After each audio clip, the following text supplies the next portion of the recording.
오늘 본문의 말씀은 다니엘 7장입니다. 우리가 앞서 살펴본 1장부터 6장까지가 현실적인 말씀이라면 오늘 본문부터 시작되는 12장까지에 있는 말씀은 다니엘이 하나님께 환상으로 받은 계시의 말씀입니다. 오늘 환상의 내용은 느부갓네살 왕이 2장에서 꾼 꿈의 내용과 유사하다라는 것이죠.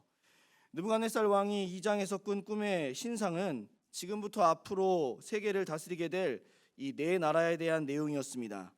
오늘 본문에 나오는 환상 역시도, 환상에 나오는 네 짐승 역시도 이 네 나라를 의미한다라는 것이죠.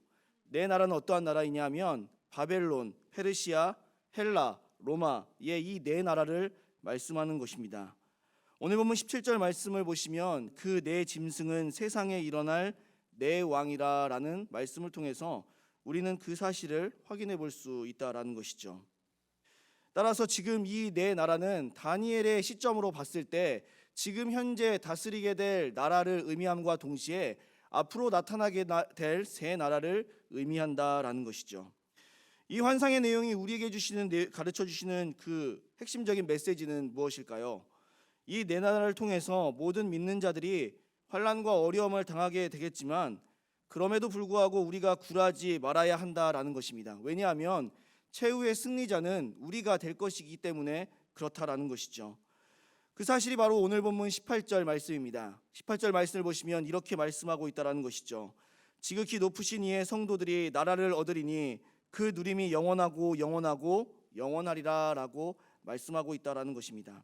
지극히 높으시는 이 땅을 창조하시고 모든 나라와 모든 것을 통치하시는 하나님을 의미하는 것이고, 그리고 그 지극히 높으신 이의 성도들은 당연히 하나님을 믿고 따르는 백성들을 의미한다라는 것입니다.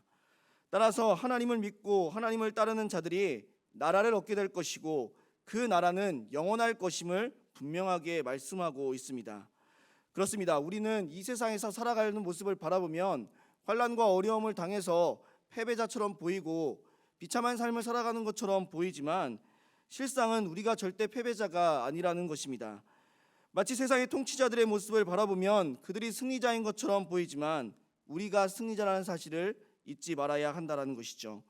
최후의 나라를 얻는 사람들은 세상의 통치자들이나 세상을 살아가는 사람들이 아니라 하나님을 믿는 하나님의 성도들이기 때문에 그렇다라는 것이죠. 문제는 무엇입니까? 우리가 이 하나님의 나라를 얻기까지 고난과 어려움의 시기를 보내야 한다라는 것이죠. 이 네 환상의 마지막 나라를 로마라고 이야기합니다. 로마 시대의 그리스도인들은 엄청난 박해와 고난을 당하게 됩니다. 그것을 말씀하고 있는 것이 바로 오늘 본문 23절로 25절까지에 있는 말씀입니다. 특히 23절 말씀을 보시면 넷째 짐승은 곧 땅의 넷째 나라라고 말씀하시면서 그 나라가 이러한 행동을 하게 될 것임을 분명하게 말씀하고 있습니다. 오늘 본문 25절 말씀을 보시면 이렇게 말씀하고 있다는 것이죠.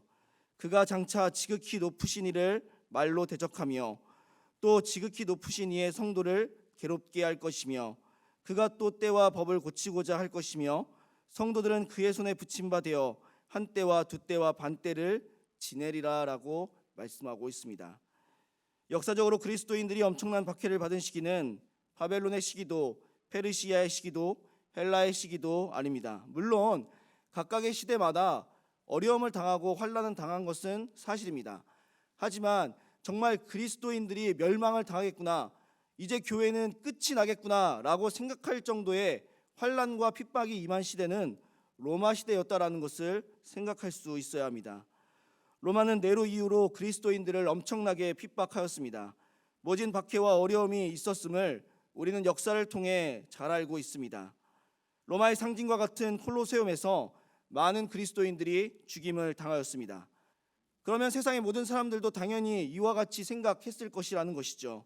그리스도인들은 끝났다고, 교회는 살아남지 못할 것이라고 생각하였을 것입니다. 하지만 우리는 알고 있습니다. 그러한 환난과 핍박 가운데서도 성도들은 믿음을 지켰고 그 믿음의 유산은 절대로 무너지지 않았다는 사실을 말입니다. 세상 사람들이 볼 때는 무너진 것처럼 보였지만 그렇지 않았다라는 것이죠. 모두가 패배했다라고 생각할 때에도 그렇지 않았다라는 것입니다. 왜냐하면 우리는 패배자가 아니기 때문에 그렇다라는 것이죠. 오늘 보면 26절로 27절 말씀이 그 사실을 우리에게 분명하게 가르쳐주고 있습니다. 26절로 27절 말씀을 보시면 그러나 심판이 시작되면 그는 권세를 빼앗기고 완전히 멸망할 것이요 나라와 권세와 온천한 나라들의 위세가 지극히 높으신 이의 거룩한 백성에게 붙인 바 되리니 그의 나라는 영원한 나라이며 모든 권세 있는 자들이 다 그를 섬기며 복종하리라 라고 말씀하고 있습니다. 우리를 핍박하고 하나님의 백성들을 어렵게 한 나라들은 하나같이 멸망을 당하였다라는 것을 알아야 합니다. 하지만 하나님의 나라는, 하나님의 교회는 무너지지 않고 지금도 왕성하게 서 있을 뿐만 아니라 장차 모든 나라, 모든 권세자들을 복종하게 할 것입니다. 그리고 우리는 그 나라에서 왕노릇하며 승리의 노래를 부르게 될 것입니다. 이것이 우리에게 주시는 하나님의 소망이요 하나님의 위로입니다. 지금 우리는 이 땅에서 환난을 당하고 어려움을 당하겠지만 우리가 하나님을 온전히 신뢰하며 우리가 인내하며 살아갈 때 우리는 최후의 승리를 누릴 수가 있습니다. 야구 선수 중에 요기 베라라는 선수가 있습니다. 그 선수는 이러한 말을 남겼다라는 것이죠. 끝날 때까지 끝난 것이 아니다. 우리의 끝은 아무도 알 수 없는 일입니다. 우리가 지금의 환난과 고난을 이겨내지 못하고 포기한다면 우리는 최후의 승리자가 되어질 수 없습니다. 그러나 끝날 때까지 끝난 것이 아니다라는 그 믿음을 바라보며 살아간다면 우리는 승리자로서의 최후의 결과를 맞이할 수 있다라는 것이죠. 이 세상의 모진 환난과 어려움으로 인해서 우리는 실패했다라는 생각이 든다 할지라도 우리는 끝나지 않았다라는 것을 기억해야 합니다. 사랑하는 성도님들, 오늘 본문의 말씀이 우리에게 주시는 교훈은 한 가지입니다. 우리는 이 세상에서 환난과 어려움을 받을 수밖에 없습니다. 그러나 우리는 견디며 인내하며 믿음의 길을 걸어가야 합니다. 물론 힘들고 어렵습니다. 하지만 그럼에도 불구하고 하나님의 나라가 영원하고 그 나라가 최후에 임할 것을 바라보신다라면, 그리고 그 나라를 우리가 소유하게 된다라는 사실을 기억한다면 우리는 소망과 위로를 가지며 살아가야 한다라는 것이죠. 하나님께서 우리에게 주시는 위로는 이것입니다. 우리가 패배자가 아니라 승리자이기에 하나님의 나라를 소유할 것이기 때문에 포기하지 말고 견디고 인내하라라고 말씀하고 있다라는 것이죠.